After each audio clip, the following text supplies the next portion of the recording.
Hello and welcome back to the only show where Bib Fortuna means more than just a clean way to eat fish. I'm Max. I'm Matt. And I'm Luke. And this is Force for Thought. And that was a good joke.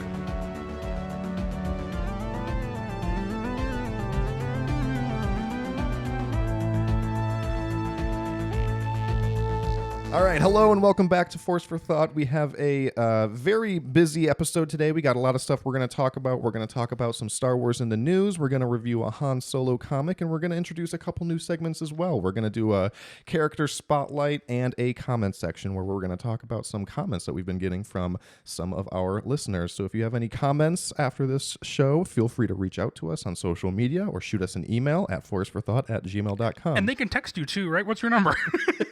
Well... It's a new wave of Force for Thought with new segments. We'll just stick to the Gmail for now. The group Gmail. You don't know. It's kind of like a roulette. You never know who's going to answer. That's true. I wanted to start with a segment that I called Shoot the Ship. That's fun. But it's just You us really ran with talking, this. so I didn't know how to introduce that. So let's shoot the ship a little bit. Man, we were talking off pod about the Bad Batch and stuff too. Is that going to be a segment within this about how the Bad Batch potentially might not be doing well? Because Yeah, we'll talk about that in the news, I think. Is it more personal life stuff? Is it? How do you want to run this, Maxwell? Well, for this, I actually thought that maybe we could talk a little bit about GalaxyCon, because we just went to GalaxyCon. Yes, so much better than I was going to. Yes, oh my God. I was also thinking that. No My one God. cares about our personal lives. No, I meant the Bad Batch stuff. We went to GalaxyCon 2 weeks ago, and we got to meet John Jackson Miller, who is a famous Star Wars author, did a bunch of books, comics, and he has a new book coming out. I say it was really Luke was really leading that conversation. Yeah. So And his new book is The Living Force, which we've mentioned a couple times that's going to be our first group book review because the High Republic book came and went. You guys never picked it up. So The Living Force, I'm putting my foot down. We're all reading it and we're going to like it. Yeah, I'll do that, especially after meeting him. He was a super nice guy. Yeah, he was didn't very sign a polite. poster for me for some reason, but I don't hold a grudge. That was on you. You didn't scan the QR code. I did scan the QR code very obviously too, so he would see it. No, that was definitely on Matt. John, if you're listening, I know how it went down. Matt was very passive about it. He did not want a poster. He even told me later, he's like, even if I got a poster, I wouldn't hang it up. And so don't fault him for not getting you a poster, Matt. That was on you.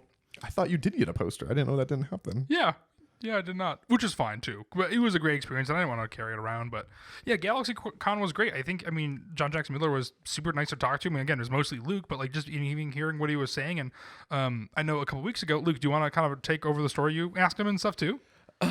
Yes. Sorry, I'm kind of frazzled because this was my Force for Thought for the episode.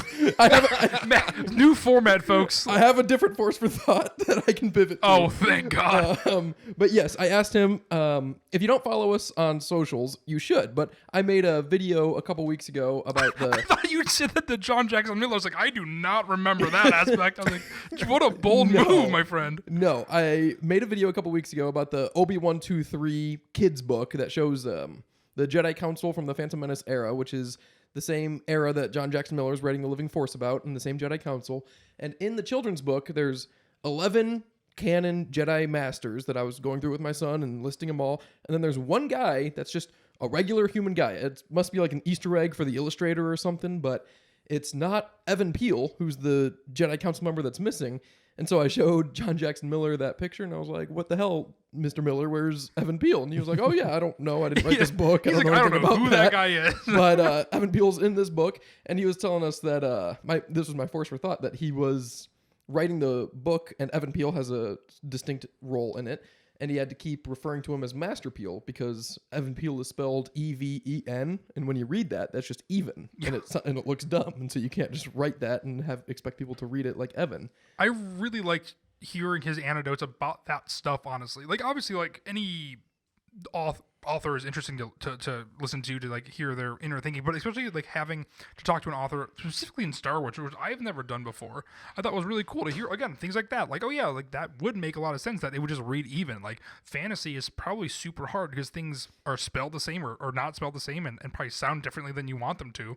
But hearing that kind of stuff was great. And then also just like his workflow and schedule was interesting, and that he just like writes in Wisconsin. I don't know. I feel like all of that was super interesting, and he felt like a guy from like Max and I talked about this. He felt like from somebody from like the 90s that would like actively want to talk to you about Goosebumps or something. Yeah, he was very passionate, and when he was he did a good job of selling us too on the Living Force. It sounds like it's going to be really good. He like paired up all the different council members with a different person, and he said it's basically like a buddy cop movie, The road trip, yeah, but like 6 times over because there's 12 of them.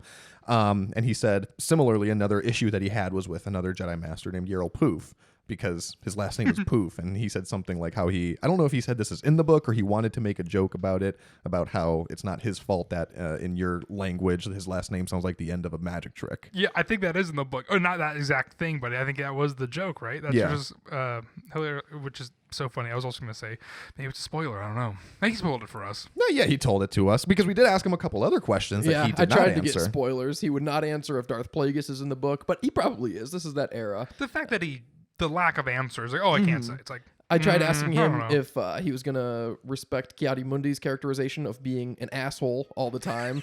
Seems like he's not. He didn't seem to have a Luke hatred phrased for it a little Ki-Adi-Mundi. bit nicer I feel than like that. the Ki-Adi-Mundi stuff for you, you're always trying to feel like people are going to be on your side. And I feel like he was just like, no, he's fine. No, I think 99% of people are like, I kind of like Ki-Adi-Mundi. What's wrong with them? As a fellow big head person, I agree. I do like him.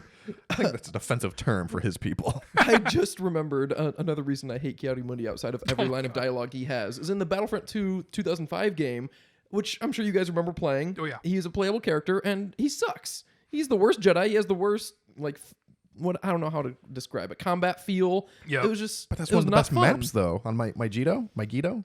Yeah, it is good. It is a good map, but when you play on Mos Eisley with all the heroes and all the villains, Yeah. you would never pick Ki-Adi-Mundi No. because he just No, feels but- so. No, you never bad. do. But you need that kind of character for someone else. That's the younger brother character. You know what I mean? Well, you're the youngest brother, so I'm sorry, Luke. I do know what you mean in theory, and my answer is that I've just gotten better at playing as Yoshi on Super Smash Brothers, and now I can beat all my brothers in Super Smash Brothers even while I'm playing Yoshi, and they can have Pikachu and Donkey Kong, and it doesn't even matter because I'm just better. Good for you, Luke. I'm unloading stuff. Well, this is the new segment, is therapy. Shoot the ship. They could have gone. Now I'm just thinking more about that Battlefront 2 game. Did you realize they gave Ayla Secura a second lightsaber for no reason? She never had 2 lightsabers, but they were like, I've she never should have thought 2. about that. You're Same. absolutely right. I haven't played it in a very Ki-Adi-Mundi is the long one that time. needed 2. Yeah, that'd give him a fighting chance to be. I wonder if there's favorite. a comic bit where she uses 2 because she was a comic character first. Yeah. Anyway, GalaxyCon. We also got Max and I got 2 DL44s. We bartered with somebody guy who's Yeah. talking about how our kids aren't going to know what a gumball machine is because currency is going to be all digital and no money. Yeah, the government's trying to take our money and our land or something. I did not know what he was That going on man- about. That man was insane. It got weirder. Yeah. I laughed and he was thinking he was kind of joking. He was not joking. No, Matt and I were just like, can we just have our toys, please? Yes, and then yeah, I mean, this is a visual medium. We don't need to go over this, but I keep thinking about it. They're like, oh, and the scope comes off, and then I thought it was a joke because it's like a rubber gun. Yeah. So I thought they just wanted me to like purposely try to break it, but I pulled it off and the scope came off and it looked dumb as hell.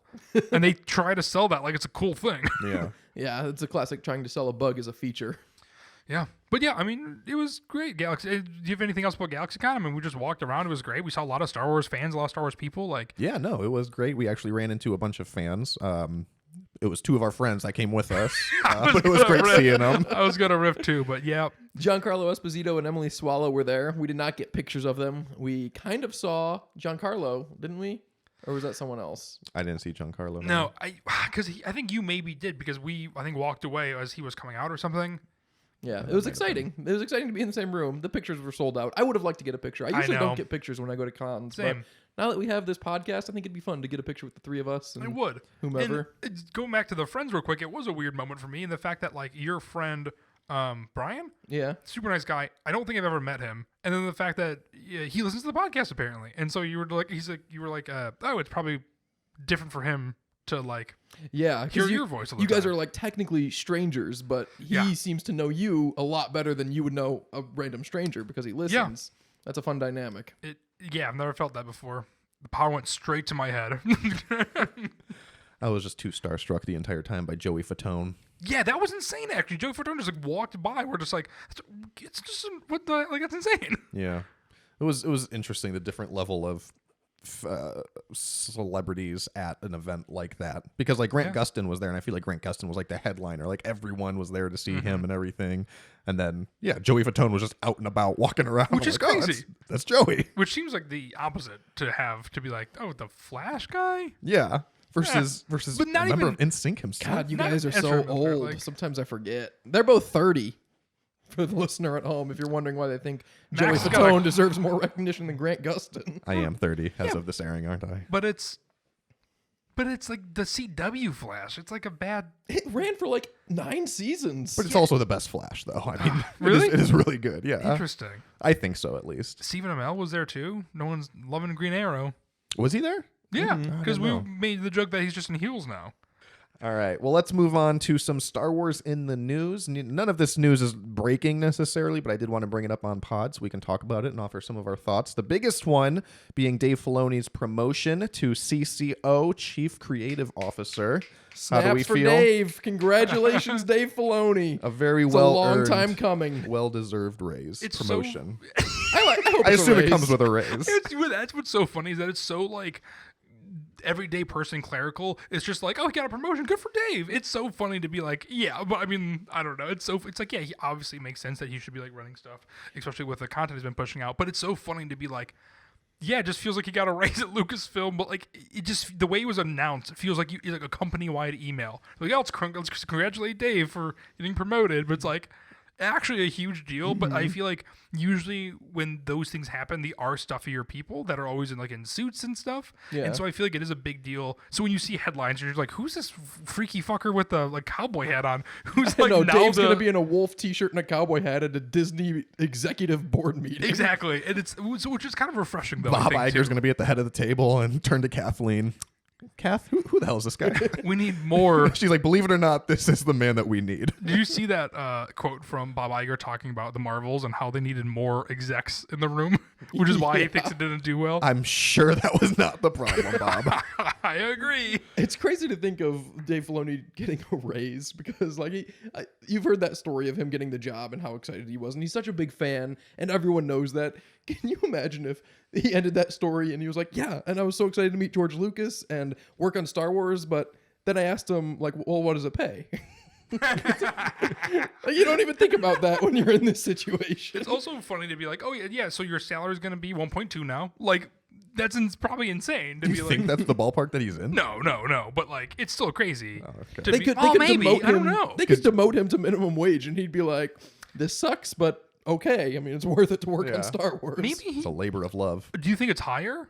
I don't think it's lower. I don't even know how to guess. what these people That's are why I was making. curious if you knew, Honestly- because you're the closest one to that world. I didn't know if you. I don't really know any CEOs or CEOs or anything. CCO. But CCO. Which, let me ask, because I was trying to look this up, and I Yeah. wonder if that's a position that existed before Dave Filoni, because I was like, who did they fire then? Like, who had that job? And I obviously, that news wasn't, I couldn't find that anywhere. So I'm wondering if they just made this position up for Dave, I think they basically. did. I think it didn't Yeah. exist, and now it does. Because Also- then if they made it up, then I feel like that also kind of draws into question, like, how serious are these new responsibilities and roles? Because it's like, is he basically just going to do the same thing that he was before? Because he has talked about how he was basically an advisor on like a bunch of other Star Wars projects that have been going on. Oh no, I think it is legitimate increase in responsibilities, and I think he talked about that in an interview that he is now going to be involved at the pitch meetings and inception phase, as opposed to later editing and trying to salvage some Yeah. things that they made. Because Freddie Prinze Jr. talked about how they brought Dave Filoni in on Rogue One to help with a lot Yeah. of Endgame stuff, and so it's stuff like that where he won't be brought in at the end because they know he's great. He's Yeah. included in the beginning, and he'll help steer the ship from the get-go. So There's- I have it pulled up real quick, the quote. So Dave Filoni said, "In this new role, it's opened up to basically everything that's going on. When we're planning the future of what we're doing now, I'm involved at the inception phase. I'm not telling people what to do, but I do feel like I'm trying to help them tell the best story that they want to tell. I need to be help across the galaxy here, like a part of the Jedi Council almost." I like that he I said remember that pretty well from memory. the story that he wants them to tell, or that story that they want to tell, because that's the thing is like it does concern me a little bit, right? When a lot of the Filoni stuff is more pulpy versus like Andor or whatever, but it's not. He doesn't want to control or creative direct them. It's just he wants to make sure it's on track, right? So we're gonna still get a diverse amount of stories. So I like that, and Dave Filoni seems like a cool guy. salary wise, real quick, Bob Iger makes $4.9 million a year, which is a lot in comparison because he the year before made $3 million. So that seems like a huge hike. With a cash bonus of $22 million. So cash bonus of 20 of what is that, like 600%? it's 1200%? I think that's also, I mean, realistically, it's like, I mean, we can go on and on about that and blah, blah, blah, but like, I mean, no wonder why our Disney Plus subscription is going up every year or Netflix. Like, I loved the Squid Game challenge, which you guys should watch. It's so good. But like, I'm like, yeah, no wonder why my fucking Netflix is $20 now, because like they pay these people $4.5 million. It's like, can you just do $1 million? Like, come on. Like, as an active subscriber to Netflix, I'm just like, yeah, like I'm paying for that in a way. That sounds so like such an old person who doesn't want to vote yes on a school bill. Levy. More levies. Yeah, more levies. I'm not paying for that. All right. The other news story that I wanted to talk about was statements made by Taika Waititi regarding his film, his Star Wars film that he's working on. And I wanted to talk about this because it's something that we talk about a lot on the podcast about how it's probably not going to happen. Because this article, it was very clickbaity, and I saw it like kind of all over. Various different news sources were reporting it, and all of their headlines said something similar. It was... and the one that I'm looking at says Thor: Love and Thunder director Taika Waititi says his Star Wars film is going to piss people off. And then you look into what he actually said, and he was talking about Waititi confirmed the movie, and then this is his actual quote, will be, dramatic pause, a Taika Waititi film. And then laughing, he said it's going to piss people off. And so it's like, okay, well, when I read that in context, that doesn't bother me as much because he's not saying like, oh, I have this film written and it's going to upset you. What he's saying is if I make a film, it's going to be a film that I make and I'm going to have my own style and people don't like that. Yeah. I feel like that's basically all that he was saying there and people needed to calm down about it. But I also wanted to bring it up because the entire rest of the article just goes on to explain all the ways in which this is not even close to being written. Like he himself is saying that like he doesn't even have like an entire second act written, but how he's totally okay with just taking time off, spending time with his family, going back to New Zealand to be back with his roots before he like does anything with this. So like the entire article is basically saying like this isn't going to happen. And honestly, I don't know if I like Taika Waititi. I think he does a really good job when he does his more personal, close movies. His newest movie has not been doing well, the Michael Fassbender soccer movie, which I saw an article, I think it was Variety maybe. That's a shame. It looks so good in the trailers I saw. The thing was just like, is he even trying anymore? And that's what I do feel like. I love Jojo Rabbit, and I think he's made like Hunt for the Wilder People is absolutely amazing. But then did you see that quote about Thor: Love and Thunder? Where he's just like, the reason I directed it is because I had another kid and that kid needs to go to college. And it's like, when people say that kind of stuff, it's like people... that rubs people the wrong way. It does. Because especially for people that like want to actively do those jobs, I mean, I get it because that's his job, right? You just kind of are up on another rung. So you're thinking different. You're not trying. You're just like thinking, I have another kid and that kid needs to go to college. But like, it also I'm talking a lot about like pay disparity now. I feel like, but like the fact that's like you having money issues, buddy.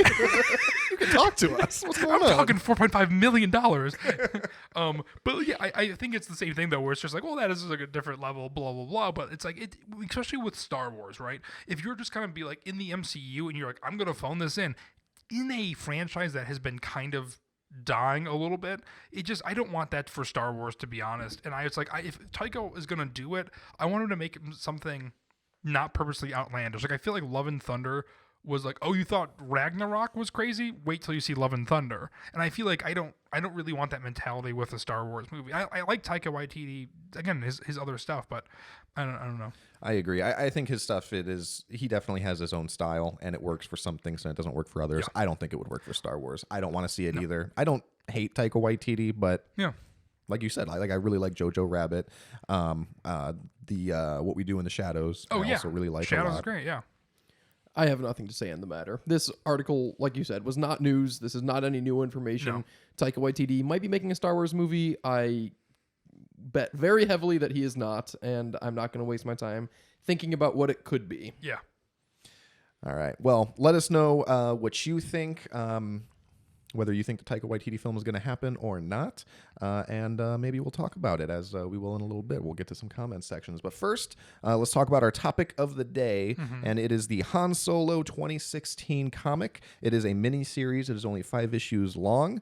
The description: Han is given a top secret undercover mission for the rebellion, rescuing several informants and spies. His cover for the assignment: only the biggest and most infamous starship race in the galaxy, the Dragon Void, a tournament he has dreamt of winning his entire life. With a chance of glory, can Han keep his mind on the mission, or is failing Leia worse than losing? If that wasn't enough, there's also the small matter of finding a traitor within the rebellion. As the Dragon Void heats up, can a certain Wookiee pal lend a hand in the mole hunt? Place your bets for the ultimate space race.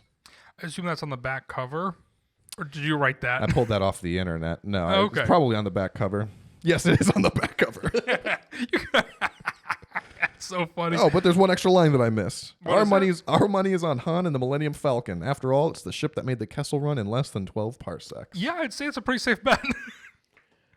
This is the comic yeah. that I got Max and Matt as a gift a couple weeks ago, and This I is the do not sequel. have it myself. So they were asking me if I like, oh, did everyone bring their books? It's like, no one got me this book for a present, so I did not read it. I'm excited. you didn't read it? No, I didn't. I read was it. like, what? I was like, whoa. I read it on Marvel Unlimited. I was just getting kind of offended. You guys were talking about how we all have this book, and you guys were like, all right, everyone pull out your book. And I'm like, I got it for you. Wow. Well, A, Luke, thank you so much. B, you really made my heart skip a beat because I was about to be so pissed to be like, we've been texting about this all week. There were No, moments. I read it. I was surprised. I did not like it that much. Whoa. What'd you guys think? I loved it. I liked it quite a bit. Yeah. Same. I literally, so the other, maybe earlier in this week, maybe it was Monday, I was like, oh my God, we're recording later this week. I have to like really start this. And I started a little bit the day before, and I woke up early and I just read the whole thing. I was like, if there was a mole in the rebellion, like once that storyline really started to kick in, I was like, I couldn't put it down, to be honest. And I think, I've talked about this before. Like, I love the omnibus, like, books. I love this full collection. I don't think I could read this on a monthly basis or anything. Like, I would need it all in one. And so I love the visual of being able to read comics like this, or anything, honestly, like books like this too. Because one of the things I struggle with reading books is just like when I'm picturing somebody in my head, and then all of a sudden they like make a movie or they show a picture later on. And it's like that's not at all who I was thinking. I have to like recalibrate my brain. I don't know if do you guys picture like the characters doing Yeah. things? Okay, that seems like a pretty common thing, but I was just like, I guess I haven't asked anybody that maybe ever. But this is just like it's right there for you. We know who Han Solo is, and then we also just get this really cool art. I think too. There's some the art is questionable great. Hannibals, but other than that, I absolutely Questionable loved it. what? Some questionable panels where I'm just like, well, why is that? There's like a couple that they're in there twice, and I'm like, well, no, nothing new has happened. Why are you showing it 2 times in a row? Very minimal complaint. The art is very good, actually. I liked it quite a Yeah. bit. And I found out when I was doing some research into this comic after the fact that apparently George Lucas himself really liked the art for this. And after the second issue debuted, he contacted Lucasfilm to get a hold of the artist because he wanted to buy the original prints. That's amazing. That's so cool. I also love the alternative covers for these throughout. Yeah, like at the start of the issues or whatever, they have a couple variants in there. Oh which is damn! really Let me neat. see. I know. They're really cool. I also think there's 2. I'll start with negatives because I only have 2 negatives and the rest are positives, to be honest. I don't know. Do you want to go into the negatives and positives? Do you want to tell more of the storyline? I mean, you kind of did, I guess. We should catch the listener up on Yeah. broad stroke storyline. Let's do it. Yeah. Who wants to do it? Seems like Max, you I felt like the synopsis was Okay. good enough. No, basically what's happening is that they've realized that there is they have the rebellion has multiple secret informants, and they've been able to determine that there is a mole among the informants, and they were able to narrow it down to 3. And basically, Han has to go on this mission where he has to pick up these 3 informants to try to find out which one is going to be. well, not originally, right? Originally, there's only 3 left because someone keeps killing them, and so it's only Right. when you meet the first person that he's like one of the informants has to be the murderer. Or it's Leia. And they're Right. like, it's obviously not Leia. And then that's a fun dynamic. Once he does pick up all 3 of the informants, they Yes. play Among Us on the Millennium Falcon. Yes, which is like my dream movie, I feel like. Is I was like, yes, I would like Alien, basically, in Star Wars. But I didn't like how that plot line resolved. That one of the informants was just brainwashed into being a traitor, I thought that was kind of lame. I didn't like that story element, and that was like I kind of agree. the resolution to the whole Yeah. a bit of the, and it's spoiler, it's the anxious guy that he first picks up, which is a little funny that he is the one who says it has to be one of the three of us, because if he didn't say anything, his plan would be fine. He could just kill the other people easily. Han would have no. Did he know it was one of the three of them? Or he knew that it was one of the three of them. Because Did he it's know him. it was himself? Or was he he brainwashed to the has point to where he know didn't it's- even know what he was doing? I think it might be that, but I don't think it comes off clear enough. Potentially because he does. I don't think he knows who that it is him until he's like activated, basically. But I don't think that comes off super clear. So it is a little dicey when you dive into it. But who cares? It's a comic. It's a blast. And like I said, it's fun to be like, there's a killer on the ship, and then in the middle of that, you are also introduced to all these other pilots, and then you also are introduced to the Empire tracking them down. So there's really like three elements coming on at the same time.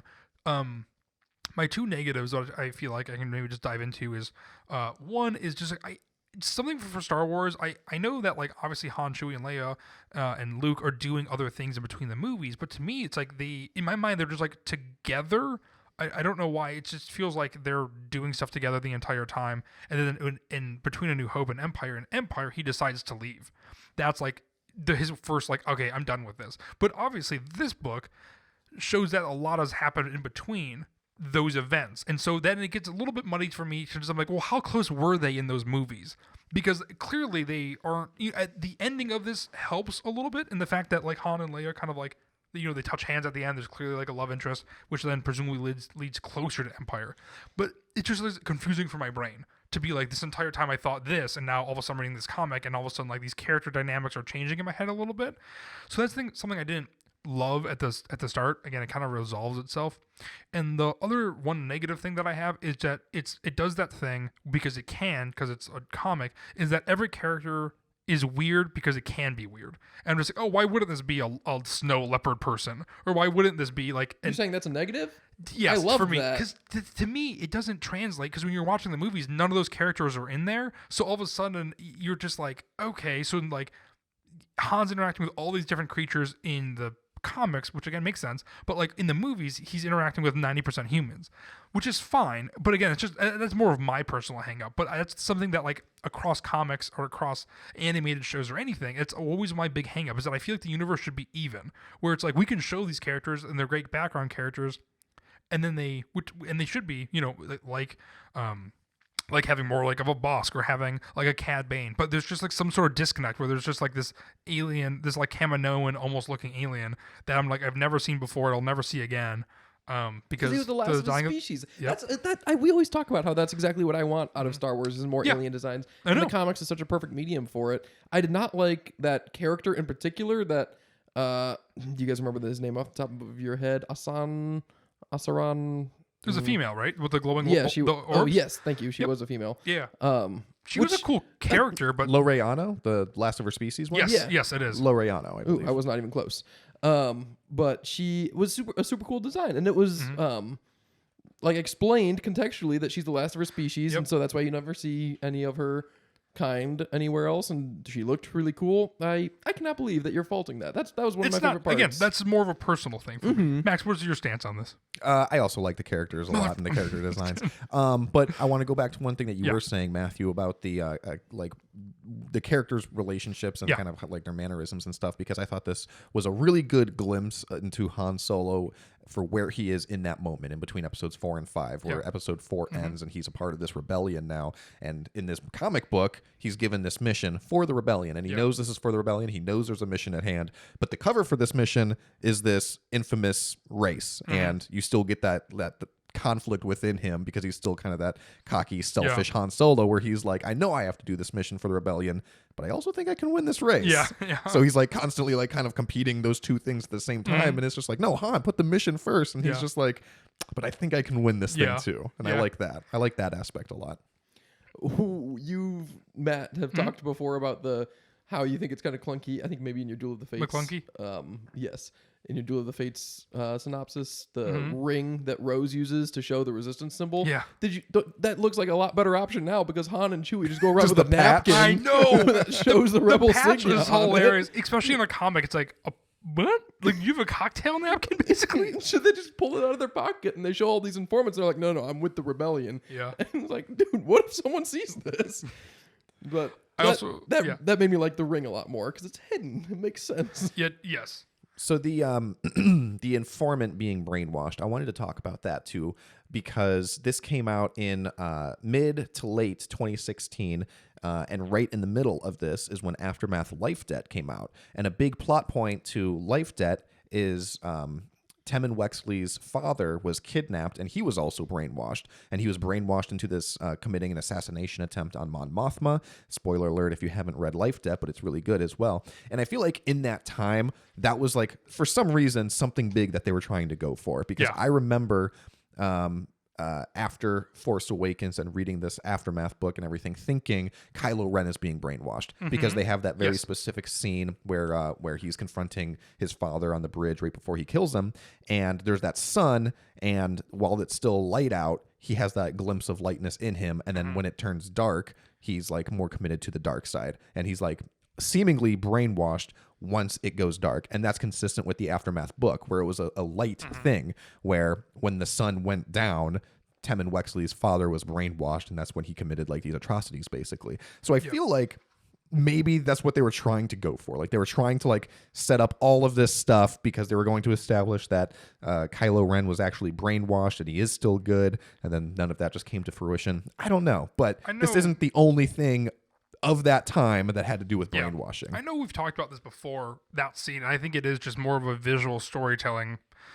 But especially in hindsight, yes, I think that's absolutely what it is. But do you think that was a question that they were going to do potentially for Last Jedi? Like, do you think J.J. Abrams was just like setting a bunch of stuff up, like that for like super fans who would know that thing, or even, I mean, again, like anything of who's who, or is Rey anybody? Like, do you think the goal was to just set up as many possibilities so that the next director could take them on and do anything? I mean, I think that visual might be a little hard, because of Rian Johnson, I think, like, was writing probably when Force Awakens was coming out. But, like, I don't know. Do you think that was at all potentially a route they would go down? It sounds like Maybe. Yeah. I don't know. I wouldn't be opposed to it if they did that. I don't like fundamentally object to the idea of brainwashing in Star Wars. It just seemed like for this story kind of a cop out.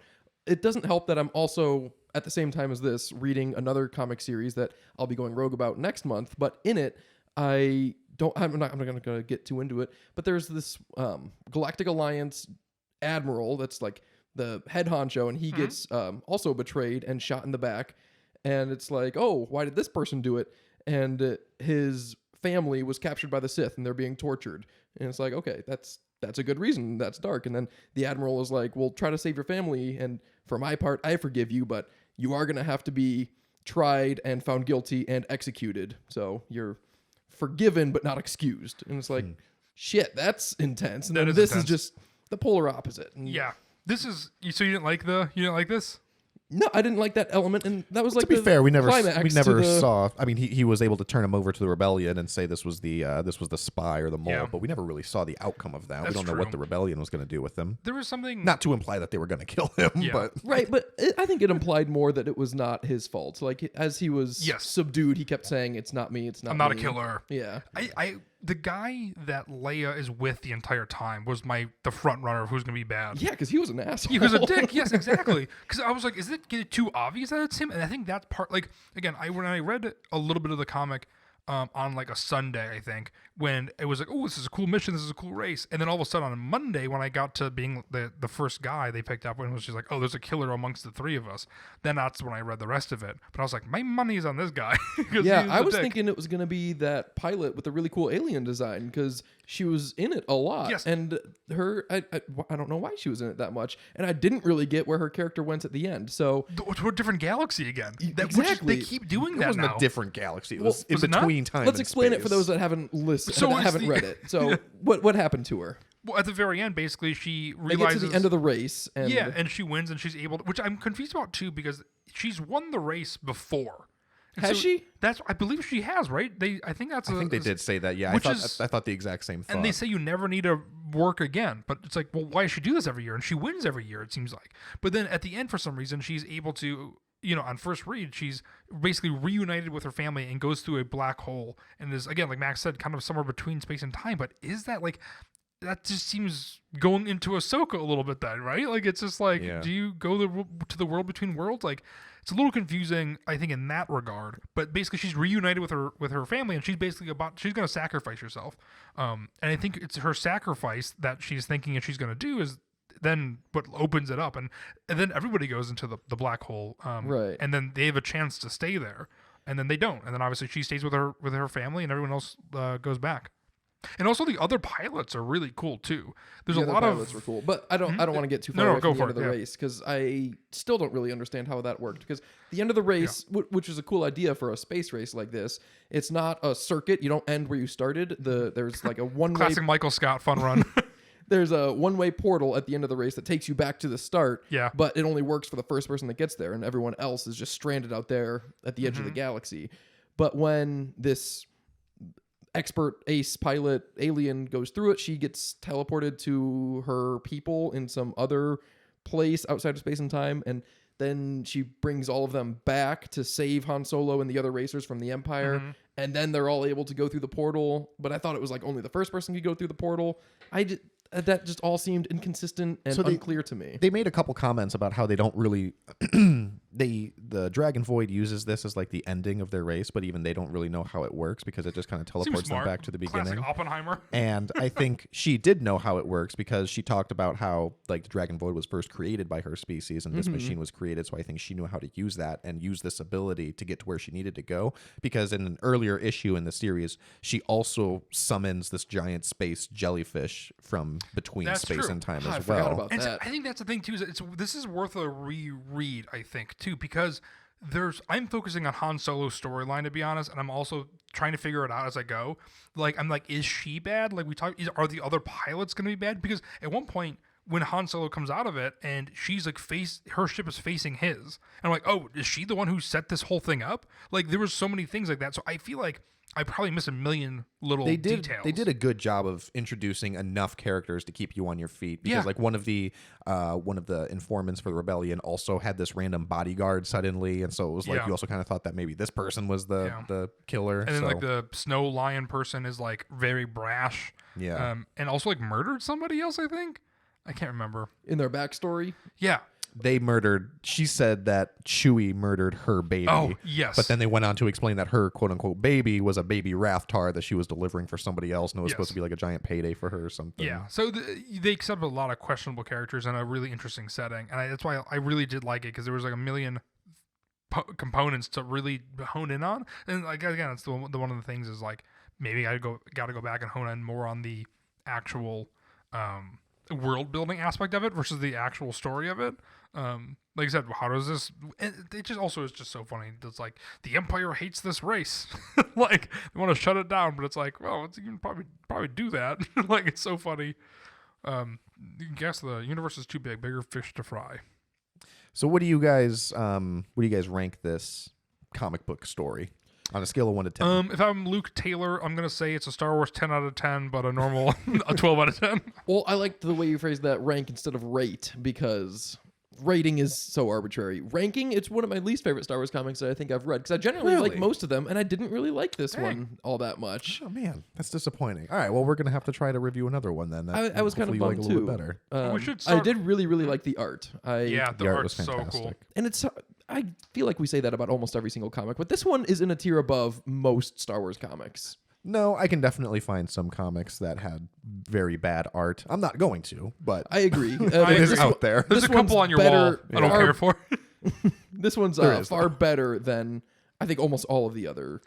I think it has something to do with the space color too, right? They do a great job of, I think, illustrating a famous character, but then also it's got a lot going for it. Because also, like, Han is randomly like out in like this super windy place. He's got goggles on. Like, they just go through so many different really cool looking places, I think, too. But also just the idea that it's in space is really fun. It's a lot of blues, a lot of dark purples. So it's got a lot going for it. But I guess the actual character design and styles is super, super rad. And then this is so funny, I think, on the front cover of this. It says this is the solo comic Han and Star Wars fans deserve. It's like, wow, what a diss to anybody else who has ever written anything Han Solo wise.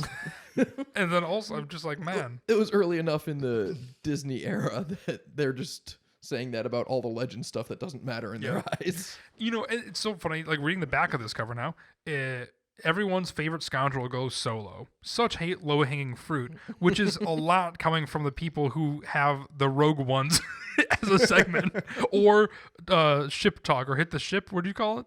Shoot the ship. Shoot the ship. So much. Yeah, that's gold. That's gold. But it's very funny to read something like along the lines of something that we're doing. I'm like, I don't know, it's just too far for some reason. How would you rank it, or whatever you mentioned before? I like it quite a bit. I would give it a solid 7 out of 10. I'd recommend it. Would you say, relative to the other Star Wars comics you've read, better or worse or about average? I would say it's about average. Okay.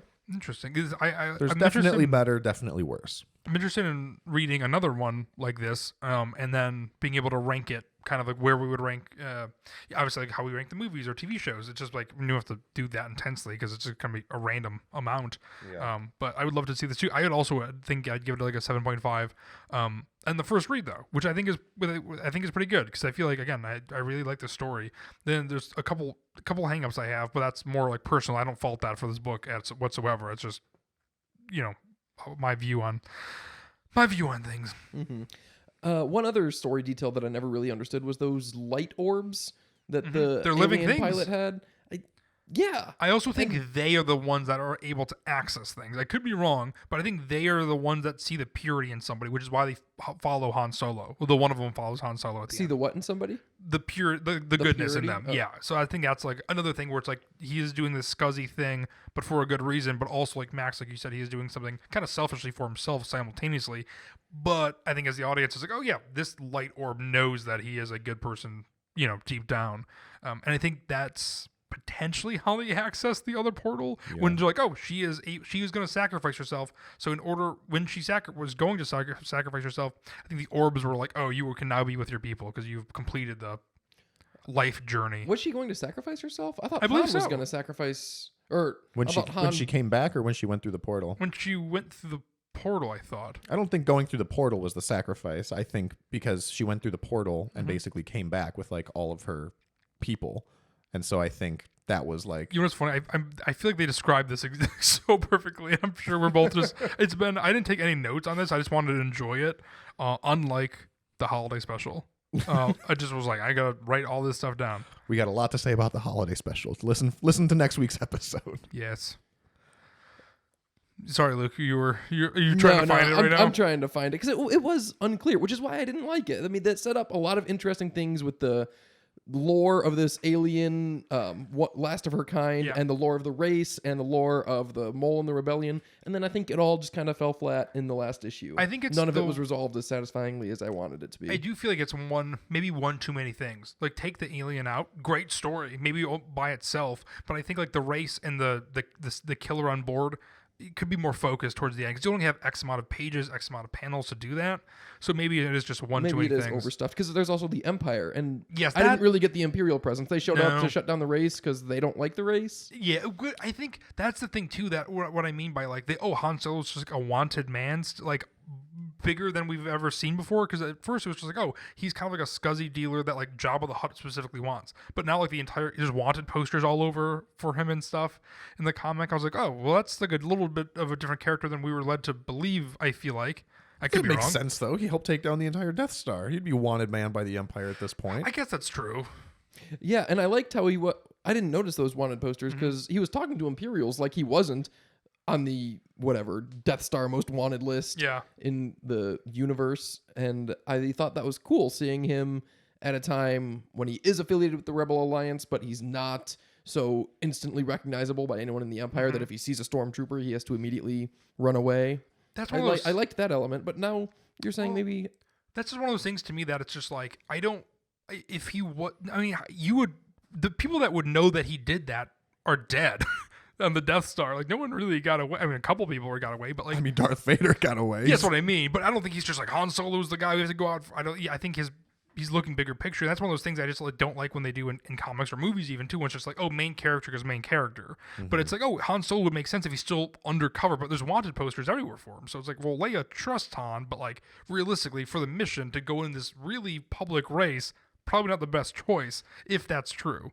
And you know Darth Vader was investigating heavily into Han Solo because on the Death Star was his old master, Ben Kenobi. Oh, it's the true. diplomatic senator, or the Imperial senator to Alderaan, Leia, a Force prodigy in Luke, and some other guy with his dog. It's like, all right, who's this guy? Because I think this is something funky. And two droids that and his he old knew very droids, well. yeah. Can you be like, what the? It's like the equivalent of like passing somebody you know on the road and being like, I think that was Max. What that's his name? Which has happened a couple times. Yeah. Darth Vader probably met Han Solo. Was like, who are you? And I'm Han Solo. Go on. How'd you get that last name? Tell me. All right. Well, we have another segment that I want to get to for a Ooh. character spotlight. Does anyone else have any final thoughts on the Han Solo comic? No, Before we I move feel like on? I got it all out. you know, I really think that this is the Solo comic Han and Star Wars fans deserve. There you go, folks. You heard it from Matt Lewis, and definitely not.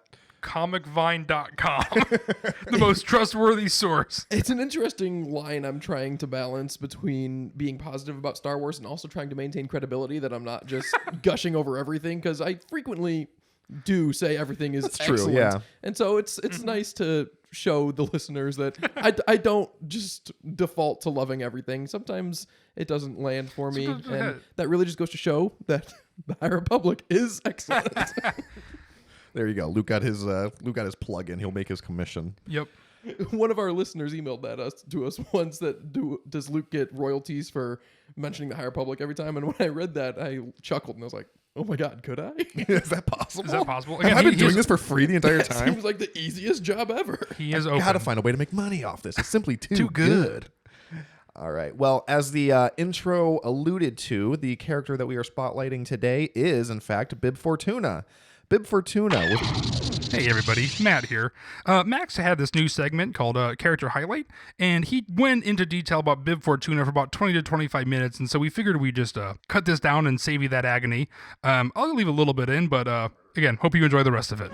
By the end of Carter's 5-week shoot, makeup artist Nick Dudman had streamlined the process down to 58 minutes. Removing the makeup took another 25 minutes. The most intricate effect was Fortuna's air bladders, or bubbles. These were made from foam and latex that were fitted in Carter's brows and temples and inflated by off-stage operated hoses to make them appear to pulsate.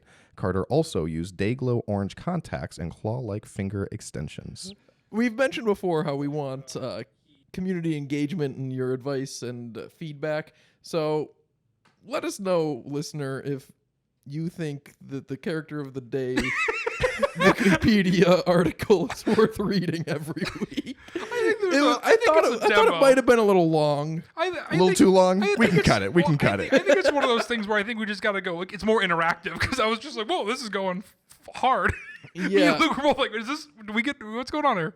I did It's put good. It's a good. good amount of work into this because I got it You off of don't say. Wikipedia, which is not accurate for those of you who don't know. I do not like Wikipedia. It's as accurate as Wikipedia. So it depends on your level of research that you're You willing still to got to go fact to. check Wikipedia too, though. You That's do, my point. but broad strokes, I think it's accurate enough for 99% of people. That's a real who watches the Watchmen type thing, you know? Where you fact checking at? It's me. I'm the one who does it because this Wikipedia article refers to Jabba the Selagic Tior. Apparently, that's his full name, and I was like, "Wow, where did that come from? I've never heard that name before." And so I'm looking at all these citations, and apparently that name was given in Star Wars. Absolutely everything you need to know, which was a 2015 book that just combined a bunch of fun facts of Star Wars things that had a specific disclaimer on it saying in 2014 Lucasfilm Reclassified was considered canon in the Star Wars universe. Star Wars, absolutely everything you need to know, draws mostly upon information from the expanded universe that Lucasfilm now considers to be legends. So they're specifically saying don't trust anything we're saying in this book, and Wikipedia is citing it, and that upsets me. You know what's funny though is that person. Can you imagine running that book? You're spending probably 10 years collecting all this information. And in 2014, they're like, no. Never mind. And then they're like, oh, what do we do? And so, yeah, I assume they put that warning on and kind of, pulled one over on everyone. Funny. That's a lot. What do you guys think of Bib Fortuna? I didn't realize until relatively recently that he's a Twi'lek. I was going to say the same thing. And I feel like if I was a Twi'lek, I'd be the same shade as him. just pale as hell. I would be like, I'd like to be a cool color, but I know that wouldn't happen. You'd be the diet Twi'lek. Yeah, I think Bib Fortuna is obviously a big presence in Return, and he's really spooky looking, and I think it's fun to bring him back. You know, again, confused with Boba Fett and why he has a beef with him, but I think he's a fun character that he's like always. He's when you're looking at Return, he's front and center. I think, especially as a kid, he's like the scariest character. He is very demon-like, so I dig him. How about you guys? I definitely like him. I don't like that he was fat in the Book of Boba Fett. I don't see why they did Power that. got to his head, Is it supposed to Yeah, be he like became fat in his power. I like just that. like Because- Jabba, which Is it supposed to be like a Jabba I don't thing? think Like Jabba's fat because he had power? Or is that I always thought that was just a Hutt thing. I think we saw maybe the greed and the gluttony with Jabba. Like he's just throwing back fish, he's throwing back frogs, and so I think Bib Fortuna presumably has the access, the access to that stuff. So I feel like he's obviously partaking in that overindulgence is what I got from there. I don't know. That's valid. I just always thought that was weird at the end of Mandalorian season 2. It's such a good finale, and then Boba Fett just shows up and Bib Fortuna's there and fat, and he shoots him. I'm like, what is happening? Yeah, that was. I mean, to be fair, it set up a lot for Book of Boba Fett. That set expectations. It did set up a lot, but that's just that was such an out of left field scene. It is. But if you consider that as part of the Book of Boba Fett, it was also probably the best part of the Book of Boba That's Fett, unfortunately. That's what I mean, though. Because it was like so No. cold-hearted, and like he just kills him in cold blood and takes the throne, and then that was like the most badass thing and he now, ever did. and then he's just like, I don't kill anymore. God, Yeah. no, he choked out that 4-armed / 6-legged monster in the first episode. That was badass. Go listen to our Book of Boba Fett review. Max and Matt hate it, but I think it's pretty neat. As time goes on, it has not been treating it well for me because even when you said that, I'm like, I get to see like Tem look like a nutsack choke out a 6-lar. I don't know. I just want to see him in a cool helmet. I don't know. No, I liked it. Okay, good character of the day. Maybe All right, that was our we'll talk- character spotlight. We'll talk about it more off pod. Luke's got thoughts. All right, It just seems pretty similar to our Force for Thought segment, except way longer. as I was going through, I was like, this is going on a lot longer than I thought. I thought Bib Fortuna had a lot less to say about him. Because I thinking that specifically too, that- I specifically tried to find someone who did not have a whole lot of screen time, was so I gonna could be say- like, oh, okay, good. We can narrow it down. We're gonna realize that the character spotlight is just another episode. It needs to be someone who's literally in the background of the I mean, you scene. went to like makeup artists, multiple actors. I thought that was Stunt I thought that was doubles. fascinating though about It the was. pulsating air bladders in the forehead because I Yeah. never knew that they did that. Now when I go back to watch Return of the Jedi, I'm going to be looking for it. Yeah, that is super cool. And his contacts, orange contacts. I think you I said. don't know. I forget. Perfect. Listener, I hope you remember. Cut that. Just cut that. All right. Let's move on. Let's move on to the comments section. We got a couple comments that I wanted to talk about. Yeah, on so the do I. I podcast. do edit things out, by the way. You just don't know. Our first comment comes from Ty. He was responding to our episode on the lightsaber battles. He said, I feel like you forgot to talk about Obi-Wan versus Grievous on Utapau. I think it at least deserved an honorable mention. That's just my thoughts, though. And after getting that comment, I absolutely agree. I think that is deserving of an honorable mention at least. I don't No, think. I responded to Ty. I disagree. I thought about that one when I was prepping for that episode, and that's a lame lightsaber fight. It's very cool premise: a 4 lightsaber guy versus a 1 lightsaber guy. Yeah. But Obi-Wan almost immediately slices off 2 of them. And then the most interesting parts of that fight are riding that space unicycle, using the Grievous's bodyguard staff, using the blaster, Obi-Wan donkey kicking metal Grievous, and that's funny. All the best parts of that entire sequence come without lightsabers, so it does not qualify for even an honorable mention in my mind. That's a good point. I think is that lead up though, because that's the first time he uses the 4 sabers, correct? Mm-hmm. So I think that is the biggest reveal. I think that's a really cool. That's the equivalent of Darth Maul igniting the second blade on his saber. It's like, oh, well, that's cool because he only does it in certain moments because we see him kind of battle it out, I guess, earlier, and it's like, oh, okay, it's like I don't know, he saves it, and I think it's a cool moment for him to bring out the 4 sabers. Yeah, that's definitely a cool moment. And when he's doing the spinny thing and walking towards Yes, Obi-Wan, it's that's scary. That's scary and very iconic, and I love that scene. But I can't help but think, like, oh man, how's he gonna get out of this? And he just puts his 1 lightsaber in and it blocks all 4. Like, slice with the other 3, Grievous. This is not like Hu Yang where he's got like little baby second arms. But I think you do have to take into effect everything else that goes on in that scene too. And I thought it was a good way to like incorporate a bunch of different elements. Like Obi-Wan using the blaster was cool. Him trying to kick Grievous in the shin was funny. Yep. The chase, obviously, where he's on, I forget the name of that species. What's that? Udaragan. Oh, the Varactyl. The Varactyl. Mm-hmm. And like a Grievous disease. is on his unicycle. I don't know. I like it a lot. I think it's really cool. It's not, I like all that. But is it a better chase scene It's than a a lightsaber? technicality thing. Yeah. Yes, exactly. It does Okay. not qualify as a great lightsaber battle. that's fair. Sorry, Ty. I guess I get that. But another reason why maybe it's not the top 5, but I'll give it the honorable mention. What if all of our fan emails now are just like arguing back and forth with us versus new questions? It's like, no. Bring it on. We had nothing to do, and we'll respond to all of them. That is so not true. We'll hand it off to the intern. We've responded to almost none of them, but we are very grateful every time you guys do reach Wait, out I don't to think us. you've responded. I've responded. I've responded to. Yeah. I think Matt and I have responded to everyone that has emailed us so far. Yeah, well, I guess I'm just too big for this. Then I'll have my people circle back around. All right, my people will contact your people. And Mac is then my lawyer. another comment I wanted to talk about was from Lucian. Lucian was talking about the Duel of the Fates script review, Matt's Rogue One that we just recently did. Lucian says, one reason why fans might prefer this script over The Rise of Skywalker is because Duel of the Fates uses planets from the prequel trilogy. The Force Awakens and J.J. Abrams in general really made an effort to distance itself from the prequel trilogy, and The Last Jedi didn't need any prequel trilogy planets and whatnot, but those locations are still part of Star Wars and needed to be acknowledged in some way in this trilogy.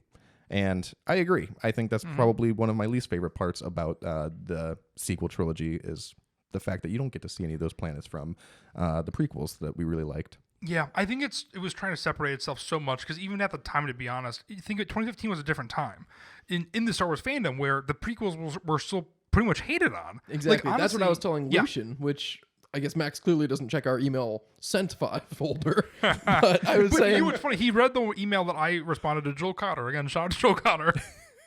well, I was telling Lucian that, yeah, the fandom still hated the prequels until like 2016. Yeah. And I feel like J.J. Abrams never realized, and he wrote and created The Rise of Skywalker without ever changing his mindset on I think so. the prequels. I think that's 1,000% correct, and I wonder this might be interesting to do a deeper dive to see if I wouldn't mind doing a Rogue One about this honestly to see if people started coming around to the prequels after maybe Last Jedi, because I feel like with Last Jedi getting so much hate, I wonder if people went back to actually rewatch them. It's also just interesting. Send us an email too. I'd just be interested in, for anybody listening of when you've actually watched the movies last as well. Because some people I feel like go years without them and they like the idea of Star Wars more, which is also totally fine. But there's also people who absolutely love the movies and live and die by those versus more of the fandom. But I just wonder if there's a correlation there. I don't want to present myself as arrogantly as I feel as like a historian. Good setup, Luke. But I do remember distinctly the r/prequel memes picking up on Reddit in the spring of 2016, right after Rogue One came out, because Rogue One was, by all definitions, a prequel, but it's like not one of the prequels. And then prequel memes really took off. And then like within weeks, it went from, haha, the prequels were so bad to, haha, the prequels are so funny to, actually, the prequels are kind of good. Yeah. And I think it was distinctly spring of 2016 when at least, maybe it still was an all of a sudden vocal minority of Star Wars fans, because it was generally people that grew up with the prequels, and that's also when they aged into using the internet, because that's why the prequels were so hated when it was only kids that watched them, because the kids weren't writing about it in the news or the internet. And now that the our age people were talking about it on the internet, they started to get a second life and more popularity and praise. And that was right around, I distinctly remember spring break in college in 2016. I was well, it doesn't matter where I was, but it was exactly then. No, where were you? I was in Seattle, and I remember reading prequel memes and thinking like, oh my God, people are liking the prequels now. This is hilarious. I've never been to Seattle. I'd like to go. I never knew you went to Seattle. It's nice. Interesting.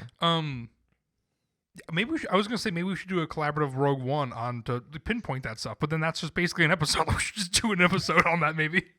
It's like, well, we're just one away then from just having a full ep. Oh my God, was that 2017? That's what I'm saying. So it was a good thing you thought about it, because I feel like it has to correlate. We different episode. It was 2017. It was right after The Last Jedi. That's what I just That's what. You're right. Would Good thing I prefaced that with that I wasn't being arrogant. Wouldn't that be right before The Last Jedi then? No. Oh yes. Oh yes. 'Cause Don't it was let the same. You're right. It was the same time frame. It was spring 2017, so it was still right after Rogue One. But right before Jedi, then. Yes. Yeah. Okay. Interesting. Anyway, I want to do an episode kind of now or Rogue One. Anyway, Max, any more things? Well, because Matt mentioned him a couple times, I'll give Joel a shout out as well. Joel reached out and about our Food for Thought episode, saying a food episode without a reference of Melu Run. Surely I just missed it. Hera's favorite food, Ezra and Seb's folly, and that's a great shout out. I feel like that absolutely was an oversight. We should have addressed Melu Run. It was a surprisingly big part of the Rebels TV show. Yeah. I only remember it in that one episode. Do you guys remember it in other ones? Yeah, they reference it multiple times. Do they? It's also, I think I responded back and just was being like, that was a very last minute idea, was to do the Food for Thought, even though our name is obviously based on. Actually, Joel, we had just had to save some foods for next Thanksgiving, so don't Yeah. spoil it. That's true. It's a yearly one. That's the full episode. Hopefully, the Acolyte has an extensive dinner sequence. Oh, I bet it will. Honestly, I bet it will. Because it looks Serious? not extensive. I'll take that bet. No. I think it because it looks like it's so based in like Asian culture. I guarantee we're gonna get some new interesting foods in there, based on the trailer that was Interesting. leaked. I think that's an. I'm Alright. gonna there's gonna be at least I'm not one that new interesting confident food. to outright disagree with you. I just can't believe that this is the shot you're calling. I mean, I just feel like there's gonna be one interesting food in the show coming up. Man, I hope there is. Now. Grogu eating eggs, green milk, and Last Jedi. There's like at least one in every property so far. The Bloodles and Andor. Exactly. And the cereal. And the egg thing We and never Solo. talked about the cereal in Andor. Save it, That's save it, save right. it. Oh man, we'll have a lot to be thankful for in 2024. So All right. yeah. Well, Also, this is Matt. I added the episodes just for anybody who's unclear. Matt was very defensive about that. Our names are too similar, Matt and Max. Yeah. I'm trying to say Matthew more on pod. But then you have been. I've been noticing that. I don't like it. Okay, well, I'll stop. No, I actually call you Maxwell a lot for some reason too. Yeah, but stop never Luke. But never Lucas because I don't. Doesn't feel right. Luke is just too solid of a name. It But is. If you got a mid name like Max, you can try switching it up. Yeah, okay. Yeah, all right. Your parents named you like a fucking dog. You mean They your did for most of our brothers. most of our it sounds like you have like a family of 10. We're a litter. Yeah, literally. We're just dogs. But yeah, one of us has a sweet and sultry voice, and the other one sounds like me. All right. Luke, I believe you said you had a force for thought. Oh my goodness, I did. I'm so sorry. Let me pull it up. This isn't live. Courtesy of John Jackson Miller. No, not that one.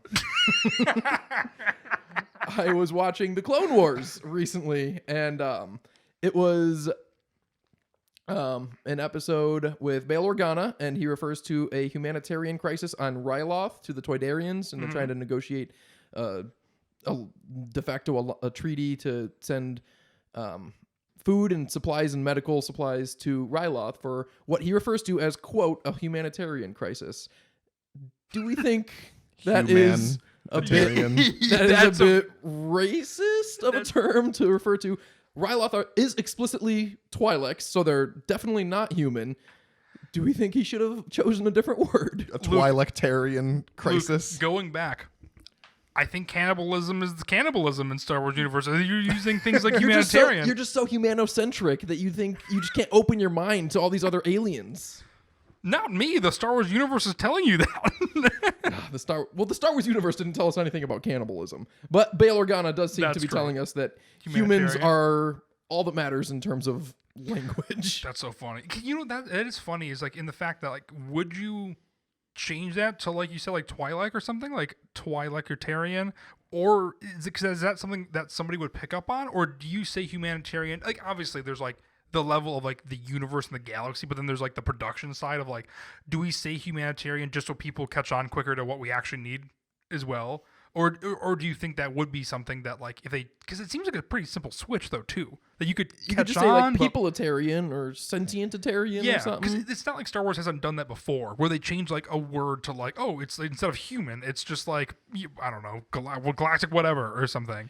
I was thinking about this. And then I had the thought, well, is it because Twi'leks are humanoids and that's a qualifier for alien species? But is that a word in Star Wars, humanoid? Or is that just a word in our universe to describe aliens that 'Cause are there's- humanoid? Yeah, that's a Did he good ever say question.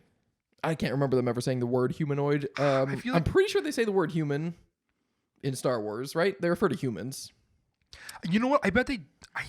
This is they another must. one of those things where if you read like character descriptions or species descriptions, it does say humanoid. But again, is that a thing that's in the universe, or is that for the reader to understand as us as humans in the real world to understand it's a humanoid? That's a good question. So because I've read humanoid a bunch in Star Wars lore, but now that you mention, I don't know if it's technically Star Wars proper canon or if it's like, just for the reader to understand, which is very confusing. Yeah. That is interesting. I also wonder how canon some of like the role-playing books and resources for that is, because it's supposed to be canon and it has a bunch of information in there that is supposed to be canon, and they do refer to humans in that book.